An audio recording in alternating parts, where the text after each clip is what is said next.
It's been 3 years since The Last of Us Part 2 came out on PS4, and Naughty Dog has finally listened to all the Invisible fans demanding a remaster by releasing The Last of Us Part 2 Remastered. So it's time to talk shit about it and defend parts of it as well. Now, The Last of Us Part 2 is arguably the most controversial video game ever made. Half the players won't stop glazing and the other half won't stop bitching. It's the perfect example of a game being overrated and overhated at the same time. So let's start off with the biggest part of the game everyone likes to talk about, the story. Now, when everyone reached the end of The Last of Us Part 1, no one wanted a sequel because of how well they crafted the whole narrative. It was one of the very few flawless endings I've seen in almost any pieces of media, so by creating a sequel, they just shot themselves in the foot. But since the game looked amazing and since Naughty Dog has a good reputation, people were going hog wild when they revealed the trailer. But when the game dropped, a whole bunch of shit happened, and I can't talk about this game without spoilers, so here's your warning. First off, let's talk about the dead corpse in the room and the stupid shit people complain about that I shouldn't even talk about. But I'ma just speed run through it. And that being Joel's death. Now, Joel is a bad person, we all know that. He's evil Peter Parker, and with what he did at the end of the original game, he needed to have some consequences. So him getting snapped, crackled, and popped was necessary. And it drives the whole plot, so I'm not even going to talk about how people were saying it would have been nice for them to kill him later on in the story. And when people say it's out of character for him to slip up and reveal himself in front of Abby and the wolves, I don't see that as a valid argument, because of something called off-screen development. It's been years since the first Last of Us, and after Joel found Ellie, he was at peace. He's no longer a miserable piece of shit like he was for years after he lost his daughter, and he can finally live his life with minimal worry and stress. So when he sees a couple of outsiders, he's just chilling. Like, you see this man pull out a guitar and shit.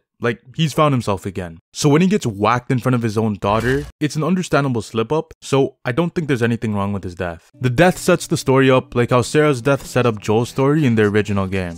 Both the games are about the main character dealing with grief and learning to accept their losses at the end of the game and move on. In The Last of Us Part 1, there's a 20-year time gap with Joel dealing with majority of his grief off screen. You get to see him go through the final stages of depression and acceptance throughout the course of the game, from the very beginning when he's miserable as shit, to the very end where he sees Ellie as his daughter and can finally move on from Sarah. The Last of Us Part 2 is a bit more complicated as we see the whole picture. And since the story is more complicated and since they took much more risks, there's more room for error and they fucked up quite a bit. But first, let's just talk about the whole narrative and why I don't think it's as bad as I initially thought it was. At first, I thought it was the revenge is bad narrative, but then I'm like, it can't be that, cause that's just fucking stupid. No way they're gonna make something as shallow as that. But now I look at it similar to the first game, and the way I see it is learning how to move on from losing a loved one and coming to peace. But this time you're taking it out in the most toxic and childish way imaginable, whereas in the last game, you learn it in a healthy adult manner. The story sets itself up as a revenge plot, and it does it well, as the game makes you feel like a hot-headed 19-year-old lesbian who just lost her father who wants to smoke wolf packs. In the first 3 days of Seattle, you slowly see Ellie turn into a demon until Abby pulls up and tops Jesse and shoots 50 Cent. And then the game pulls the craziest risk I can think of in all of gaming, where it makes you play as the antagonist you've been after the whole game. I've never seen any game pull that, and it is a risk I appreciate them taking. And Abby's story is The Last of Us Part 1-2, where she grows with Lev. Instead of losing a daughter and finding someone else, she finds someone else she can take care of and someone she can relate to considering she's trans herself. I know whether Abby is trans or not is left ambiguous, but just looking at her physique from the flashbacks in current day, there is absolutely no way she was born female unless she's on the juice. And I don't know who's taking steroids in the middle of an apocalypse. The only way you can get that big in 4 years is by having good genetics, training and eating well, and being born a male. This is a good example of a 7-year transformation for a male. So speaking from a physical standpoint, there is no way she's born a female unless she's on the juice, or if she takes testosterone. There is less than a 1% chance she's a natty female, equivalent to the amount of people subscribed to the channel. And be sure to subscribe if you haven't already for free trend without side effects. Anyways, if you want to see me go a little more in depth and see me make a natty or not video and speaking into the mic instead of yelling in it, let me know in the comments. But anyway, back on track with Abby's days in Seattle, we see her slowly grow with Yara and Lev, and we see the game try and make us sympathize with her and her friends. But the mishmashed order of the story just completely defeats their goal of trying to make us care for these characters. We killed these motherfuckers hours ago as Ellie. We know they're gonna die, so we're not gonna get attached to them. It would have been cool to transition back and forth as Abby and Ellie, where we get to see the Abby characters first and then see Ellie kill them later, but killing them right away to learn more about them afterwards just seems stupid. And on top of that, it's hard to sympathize with Abby regardless of whether she killed Joel or not, cause she truly doesn't give a shit. At the end of the game when Ellie frees her, she does not feel bad about anything she's done, nor does she forgive Ellie or anything. Now they do fight afterwards, but before Ellie even instigated, she didn't say shit or show any sign of remorse. I don't know if they tried to give her some sort of redemption, but if they did, it just doesn't make sense. Her character isn't just unlikable, but is also poorly written. The only good part about the Abby section when it comes to the story is Owen and her relationship with Lev. Owen was the one character who had a sensible mind. When Pendeo Man and the other guy were about to shoot Ellie, bro was the only one trying to stop them. But then they killed him. Yeah, and that happens with every other character on Abby's side of the story. You do not give an ounce of fuck about any of them other than Yara and Lev. And on top of that, Abby's whole section of the game can be taken out and it changes absolutely nothing to the whole narrative. Now, that's slightly an exaggeration, but still, majority of Abby's part could have been taken out and it would not affect the story whatsoever. The shit with Lev, Yara, and the Seraphites. Although they're the best part about Abby's half of the story, they have nothing to do with the entire narrative. And it's so dumb, because the main gist of it is for you to save Yara, so you then find supplies for her to eventually get popped after you finally heal her. And meanwhile, Ellie doesn't know shit about the Seraphites, and Abby doesn't know what Ellie's been doing. If both the stories had some sort of connection, that would have been great. But Abby's part just felt like that shit subplot from The Last Jedi. It's just filler. And even though Ellie's part of the story is the main story, she's the only character you care about on her side of the game as well. Cause Jesse gets popped and provides nothing else to the story other than being a guy who cares about his friends and Dina's baby daddy. And Dina has absolutely no traits other than being a silly girl. She is female Drake. That is literally it. So it's also hard for you to care about her when they tell you that Ellie cares about her, because there is absolutely nothing to her character. The show does a way better job of making you care about side characters in one episode than this game does with the main love interest. And on top of that, they pull a she's pregnant card on her as well, as Abby's about to kill her. And it's not just characters, but it's also the final faction at the end of the game, the Rattlers. They come out of absolutely nowhere. Now, I guess it's a way of the game showing that the cordyceps affected the world so much to the point that there are a bunch of factions everywhere around the world, and that the world truly lost all form of order. So if that's the case, I don't think it's that bad, but still. But sometimes the characters are just so fucking stupid it might give you some sort of a brain aneurysm when you try and comprehend as to why the fuck this character tried doing this. And it's mainly with one character, Mel. This woman is 8 months and 30 days pregnant, yet she still goes out to the front lines, gets shot, and still doesn't raise any red flags, and continues along on her suicidal ass journey. She is extremely lucky enough to make it that far, but she finally met God and faced consequences for being that fucking stupid. But one character that I initially hated that I mentioned in my terrible games that people love video is Tommy. At first, I didn't like how he became an asshole all of a sudden, but I can kind of understand the change in character. Tommy at the beginning didn't want Ellie to seek revenge, but it's the hope that Ellie gave him that stuck in the back of his head, which is what got him to act like that. On the surface level, it seemed like he moved on and had no grudges, while deep down, he was conflicted. Tommy is that one homie of yours that says he moved on from his girl, yet he has a bat cave set up watching her every move. And once he saw that Ellie gave up, he was pissed to see that last glimmer of hope vanish. And on top of that, his wife left him, he was miserable as shit, and he also found a tape of Get Rich or Die Trying and Listen to Many Men. So although it was a shitty thing for him to do, I do understand the change in character. When it comes to the ending, there are a million different ways to interpret it, and my opinion on this changed many times. But this is how I like to interpret it. Now, I don't think they're trying to go for a revenge is bad, I'm sorry type beat, cause that's just corny as fuck. And I don't think anyone actually forgave each other at the end. All Ellie says is go, just take him.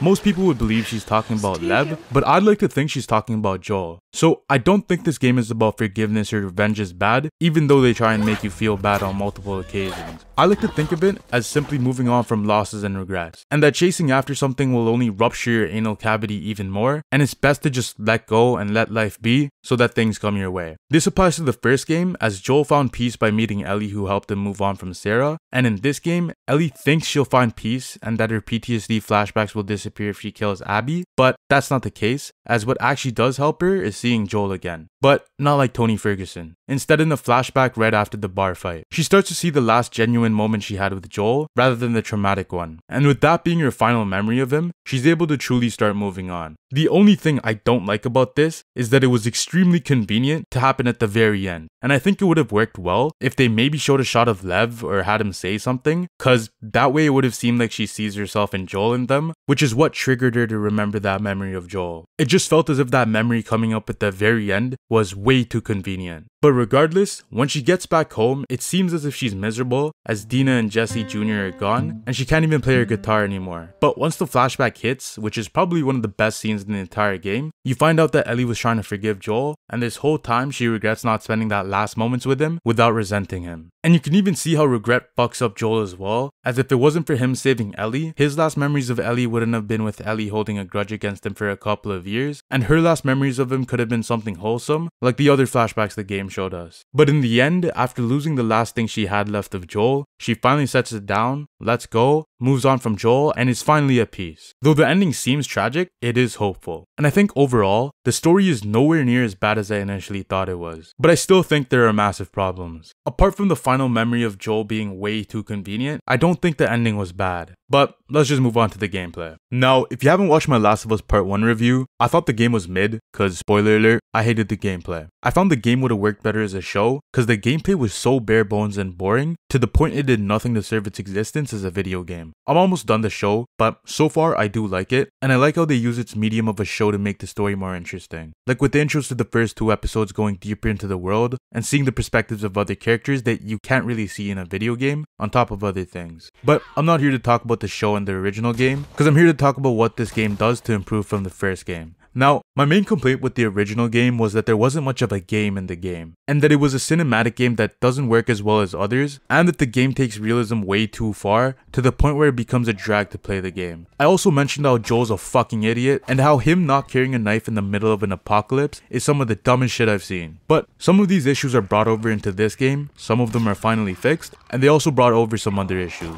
And how do I feel about this? Now in my part 1 video, I said that the game is a triangle simulator, with you pressing triangle for everything. And do they fix that in this game? Kinda. No, first off, I just turned this setting on while capturing footage, but I don't know why this isn't on by default, cause you would always want to pick up materials no matter what. But the main thing is that the puzzles are better, as you don't need to look for 300 different ladders or planks, Ellie can finally swim, and they added a rope, used in like 3 puzzles in the entirety of the game. And you also don't need to press triangle to kill a pregnant woman. But at the same time, they did bring back the ultra realistic Red Dead Redemption 2 animations to every single item you pick up. When looting and scavenging for materials is so important, especially on harder difficulties, it's just a completely unnecessary inconvenience. Now, I didn't mind this as much, but it's still a problem nonetheless. I also played the game on hard, which was significantly better than Survivor in the original Last of Us, cause there was much more loot and no dumbass shiv doors requiring you to sacrifice gameplay for loot. You could actually play the game that they made instead of playing the game as a pussy boy where you sneak past or run away from every single clicker.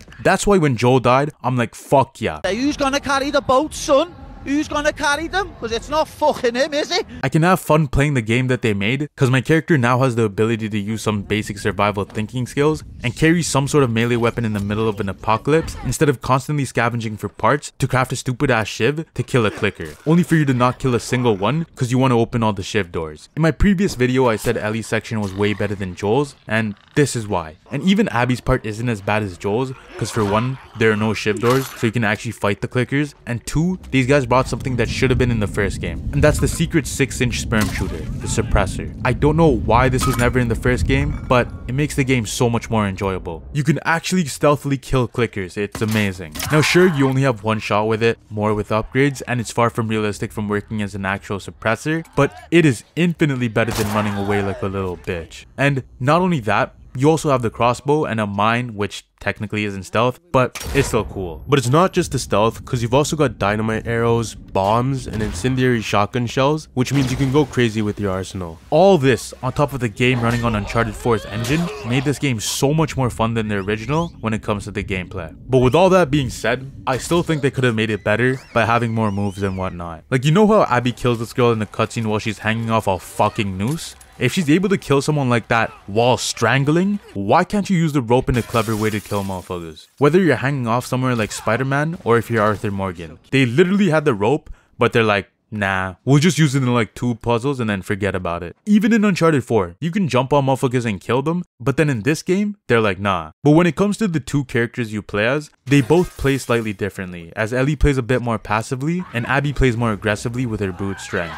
And a complaint that many people had was that the game felt a little too long, and that the pacing was kinda shit. And I think if they made us play the game chronologically, where you play as Ellie first and then Abby, it would have made a nice balance between the 2 passive and aggressive playstyles, while also making the story more captivating for the reasons I mentioned earlier. But when it comes to enemies, this game brings in some new additions with dogs, which spice up the gameplay and force you to move around, which is pretty cool, along with the Seraphites that play a little differently, adding more of a challenge. There was also a boss fight, which was whatever, cause it's just a meatball with a shit ton of health that you just have to spam ammo into. It would have been cool if you had to find some clever way to defeat it, but once you rain bullets, it's done. And the last thing I almost forgot to mention is how well the AI is in this game. You can go through multiple tries for an encounter, and the AI won't walk through the same path every attempt. So if you're trying to get an untouchable run for every single encounter, you can't stick to the same strategy each attempt. So yeah, the AI was just incredible. And there are also some cool moments like this where you just get jump scared, and during my first playthrough, this shit was pretty cool. But overall with the gameplay, I did enjoy it and have fun going through the levels. Although there were huge improvements from the first game, I think there still could have been more improvements because the first game was so limited and outdated to begin with. Though the game is double the length, I had way more fun playing this game than the original, even though the narrative in that game was much better. But anyways, let's get into the sexy shit. In 2020, this game was the best looking game to ever exist on console, no questions asked, apart from maybe Red Dead Redemption 2. And the game still looks amazing. Seeing Lev save Abby and watch the camera pan as Abby gets that optimal bodybuilder lighting as she's ready to go ham on clickers as it transitions seamlessly into gameplay got me glazing like an IGN reviewer. And on top of that, all the chase sequences. They have perfect transitions between gameplay and cutscenes, and it just has me shed a tear sometimes. And does it hold up in 2023? Absolutely.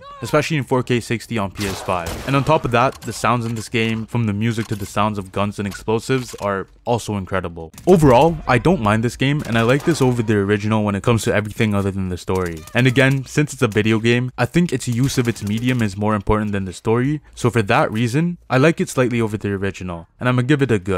Nowadays, I feel like this game is more overrated than overhated, because there are problems regardless of whether you enjoy the story or not, but when it originally dropped, people were saying it's the worst game ever, when it was far from that. Before I even reached the ending, I still had fun while playing it, which is important for the medium being a video game. So nowadays, I would say it's overrated, because although I don't dislike the story, it doesn't mean I love it. And even if I did, I feel as if this game could have done more with its medium as a video game. But still, I think it's a huge improvement from the original. If you have The Last of Us 2 on PS4, then you only have to pay $10, which is fair, and if you never played the game, then you can get it for $50, which is cheaper than brand new titles. Now in my last video, I said I thought that the TV show would work better than the game, but how do I feel about this game? Now when looking at the original, I think this game does more with its medium to justify its existence as a video game. If you were to play back encounters, you would easily choose this game over the original. But since the story sets it up as a revenge plot, I think it works better as a game, as you're mowing the wolves down. If it goes down the same road of Ellie killing a shit ton of people on the way to find Abby, I think a video game makes more sense. If you were to make a show, you would need top of the industry actors, stuntmen, and directors to create a show of that manner, like a John Wick type of crew, as the original movie's plot is somewhat similar to The Last of Us Part 2. But are they gonna do that for a TV show? I doubt it. The best action in a TV show in my opinion is the Netflix Daredevil series, and if they can get even to that level, that would be pretty nice. And since they're probably gonna do multiple seasons for part 2, I also don't think they'd rush it, unlike what I've heard with the ending of the first season. And since they made changes to the first season to suit it as a show, they would have to make changes for the second game as well. I feel like if anything, they'll pull something similar to Attack on Titan, where it's the same ending as the manga, but they just execute it much better. So I think if they make changes to make the story fit television, it would work. But if not, it just makes more sense as a video game. So I think it could go both ways, but since the first season did well, and since the writer from Chernobyl is working on it as well, I do think they'll make changes that will work, like with what they did in the first season. But yeah, this was a long ass video, and if you haven't subscribed already, then make sure to do so. I don't know if the comments are going to be a bloodbath, but let me know what you guys think, if you enjoyed the game or not. There weren't many comments disagreeing with me in my part 1 video, so I didn't end up responding to the comments, but if there are in this, then I might make one for this game. But yeah, by the time this video is done uploading, I finished Sekiro, and I might start reworking on my Elden Ring video. I started working on it, but after playing Sekiro, there were some other things I wanted to add, so I might just start it from scratch. But happy new year, and let's hope we don't see a Last of Us part